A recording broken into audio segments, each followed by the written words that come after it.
Salut tout le monde, je suis super content de vous retrouver depuis un an que le site bien caché est en ligne. Parce que j'ai une super nouvelle, les itinéraires bis sont opérationnels. Alors ça je vais en parler après pour tous les anciens et puis pour tous les nouveaux, bienvenue. On va faire un petit tour de raison de voir comment ça marche ce jeu et qu'est-ce que c'est en fait. Donc le concept, c'est un jeu d'énigmes, genre chasse au trésor. Sauf que au lieu de être obligé de sortir, eh bien, vous pouvez le faire 100% en restant chez vous, devant votre ordinateur, parce que les réponses sont toutes sur Internet. Voilà, on a tous chacun des fois le réflexe de regarder Internet quand on est soumis à des questions, par exemple sur un jeu télévisé ou n'importe quoi et qu'on n'a pas la réponse. Le premier réflexe c'est de trouver la réponse sur le net. Et ben là, c'est l'idée justement. Faut pas avoir peur d'y aller, puisque c'est l'objectif, faut servir au maximum de Google, Yahoo, Bing, enfin votre chercheur de préféré. Alors voilà, comment ça se compose? Eh ben, ça se compose sur un écran qui explique déjà le mode de fonctionnement de façon synthétique, avec deux grandes parties. Je vous conseille de commencer par celle-là, puisque c'est la première et historique. Et cette première partie vous affiche un écran qui est quand même déjà relativement complexe et on va essayer de s'y attarder un tout petit peu pour vous faire comprendre à quoi ça sert et l'intérêt du jeu. Donc comme je vous l'ai dit, tout est caché sur Internet, donc il va falloir répondre à la question qui est ici en allant fouiller de votre côté. Ça se compose comment? On a le classement des joueurs depuis l'origine qui est accessible, ça vous permet de voir dans quelle position vous êtes par rapport effectivement à l'ensemble des joueurs qui sont sur la route quoi avec moi. Et je leur remercie d'ailleurs de participer à l'aventure. Puis l'anglais qui est ici là, qui lui en fait vous indique si vous êtes dans l'itinéraire de base ou dans l'itinéraire bis dont on parlera tout à l'heure, et qui vous dit à quel niveau vous vous trouvez au niveau du numéro ou du nom de l'énigme. L'itinéraire bis, j'en parle après. Votre avance, c'est un curseur, le petit bonhomme se déplace, plus vous avancez, quand vous avez résolu l'intégralité, vous arrivez à la fin. Vous avez un écran qui est une carte, qui est une carte Google Maps classique, donc vous pouvez l'utiliser exactement de la même façon. Donc automatiquement, il va tout détecter, tout vous positionner. Vous pouvez zoomer, dézoomer, vous déplacer, et puis glisser le petit bonhomme sur la carte. Vous verrez, c'est très très utile, parce que comme dans Pokémon Go, dans le jeu, il y aura des choses qui sont cachées en surimpression sur la réalité, et ça sera indispensable de l'utiliser.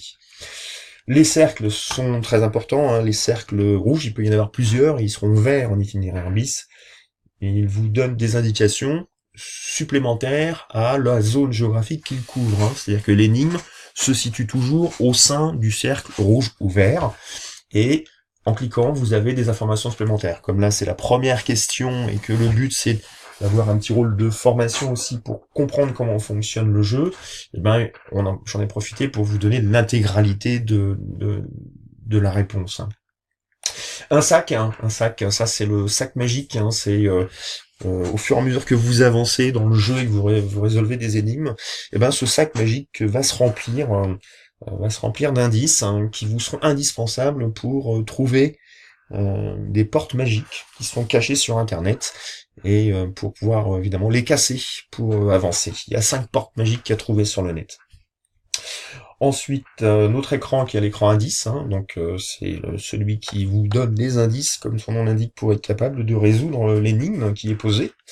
Donc vous pouvez soit naviguer avec les points, soit avec les flèches, soit passer en mode plein écran si vous voulez le voir en plein écran. Et vous voyez, il y a un certain nombre d'indices. Ici, c'est une petite table de codification assez simple. Puis, le dernier indice est ni plus ni moins quasiment que la solution intégrale, puisque c'est la question 1. Donc on va y revenir. Puis la zone question, voilà, la question c'est tout commence ici, ok, et c'est trouver le code qui correspond au nombre des temps. Alors en fait, parce que j'y habite, c'est faux maintenant, c'est parce que j'y habitais, j'ai quitté cette zone-là et je suis allé m'installer plus loin, je le dirai pas parce que c'est important pour la suite. Mais en fait, je vous ai emmené avec moi sur mon périple jusqu'à la fin. Et puis la zone réponse, vous tapez du texte, donc vous allez voir, ça retire les espaces, ça met tout en majuscule. Faites simple, pas la peine de faire des grandes phrases. Ce sont les mots qui sont importants, donc les articles, les le, la, des, du, vous pouvez les retirer, ils servent quasiment à rien. Et puis ensuite, plus bas, vous avez une zone joker. Alors là, le joker, quand vous aurez créé un compte, vous en aurez 10.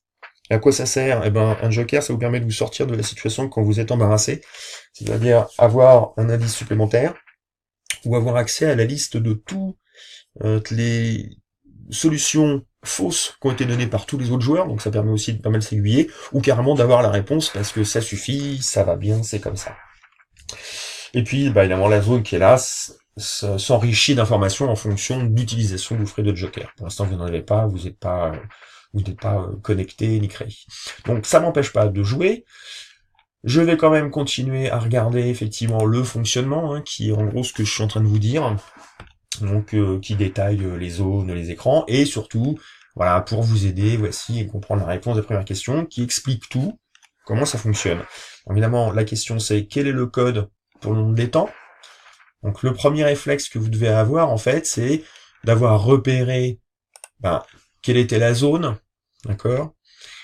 En fonction de ce que vous avez vu comme indice, quel type de recherche vous pourriez être amené à faire sur Internet. Hein, on voit bien que c'est un étang. Là, il y a HR, plage. Bon, c'est super simple. Hein, c'est pour commencer, c'est le début.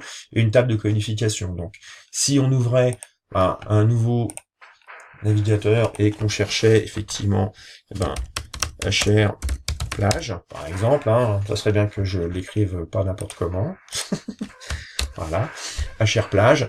HR plage, on va trouver effectivement des informations sur en fait qu'est-ce qu'il peut bien y avoir, et si vous cherchez bien, vous allez finir par trouver en fait ce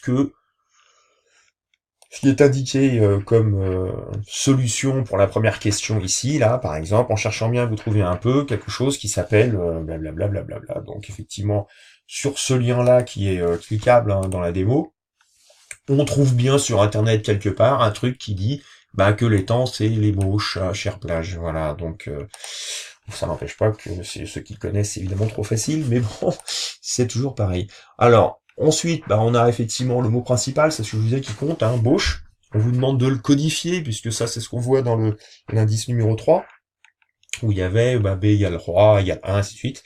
Donc en fait, si vous codifiez les lettres de bauche avec le petit tableau, vous obtenez ce résultat-là, qui est en fait le résultat à saisir dans la réponse, pour être capable, évidemment, d'avancer. Voilà, donc je vais valider mon résultat. Il est extrêmement content, bravo, félicitations, sauf que maintenant, pour pouvoir continuer dans le jeu, faut quand même être au minima connecté, donc au fait minima créer son compte. Voilà, c'est ce qu'on va faire ensemble pour voir comment ça marche, et c'est extrêmement basique. Alors, il ne vous faut qu'un seul mail pour pouvoir se connecter, c'est tout, et cette adresse email doit être valide, parce que ça vous envoie un mail pour confirmer que l'email est bien valide. Il n'y aura jamais de publicité, ni de newsletter, ni de quoi que ce soit. Hein. Je suis un artisan du web, donc on va pas se pourrir la vie avec ça. Nous, le but, c'est qu'on s'amuse.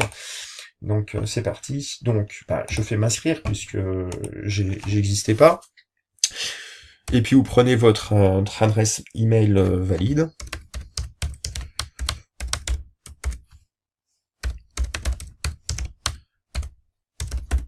Voilà, bien cache le jeu à biencache.com, et puis vous mettez votre mot de passe à confirmer.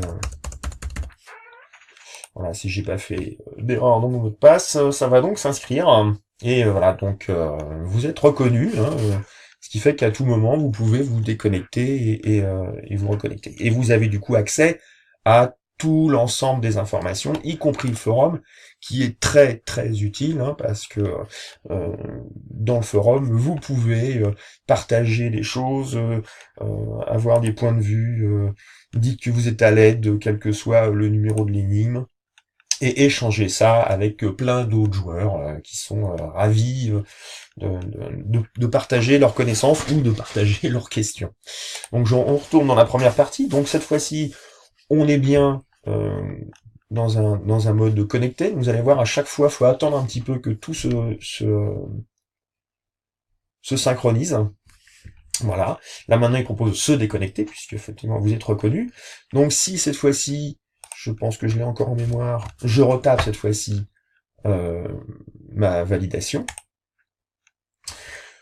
Effectivement, il est content, sauf qu'il vous indique que vous devez confirmer votre email en cliquant sur celui qui vous a été envoyé. C'est ce que je vous disais tout à l'heure. Donc c'est bien pour ça qu'il vous faut une adresse email valide. Et effectivement, je vais aller la chercher en espérant que je la reçoive.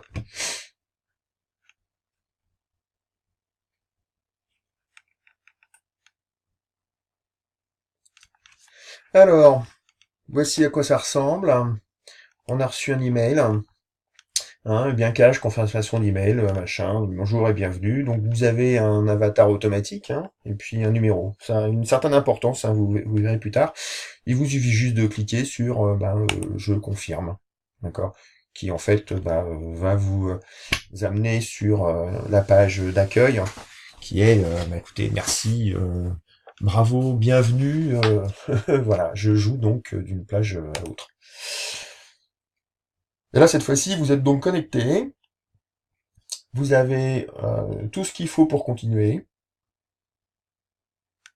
Et on va donc cette fois-ci saisir, eh bien, je pense que je l'ai encore en mémoire, pas de pot. Je vais aller le rechercher par fainéantise. Le code qui correspond à l'étang d'ébauche. Je vous invite quand même à essayer de le trouver par vous-même, parce que sinon c'est pas très formateur. Je sais pas si ça vous donnera envie de continuer. Et puis, c'est parti pour l'aventure. Voilà. Bravo. Donc là, effectivement, tout se met en place. Vous avez votre drapeau qui a été positionné. C'est le drapeau qui vous permet déjà de justifier que vous avez rempli la première étape. Quand on clique dessus, on a des informations. Et maintenant, le rond rouge s'est déplacé, il s'est mis ailleurs. Et là, il vous dit que en sortant de l'étang d'ébauche, j'ai pris la rue Mozart à droite, patati patata.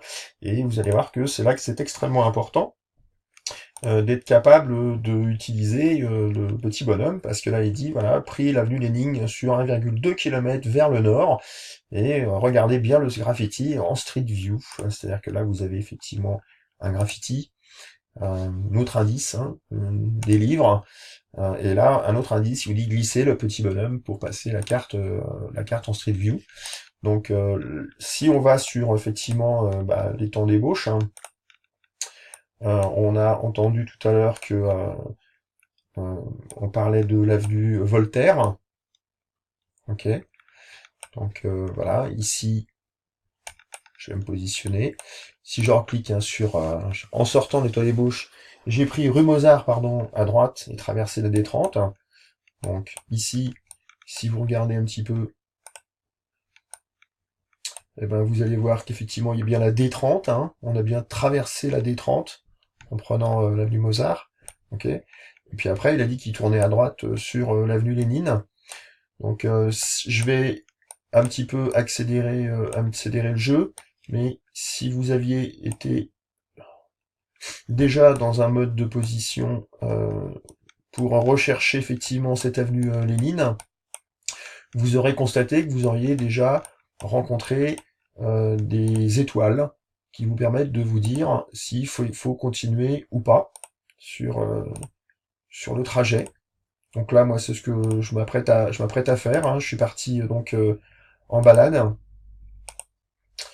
à la recherche de ce qu'on m'a indiqué de faire. Puisque donc si j'étais à pied, ça serait exactement la même chose.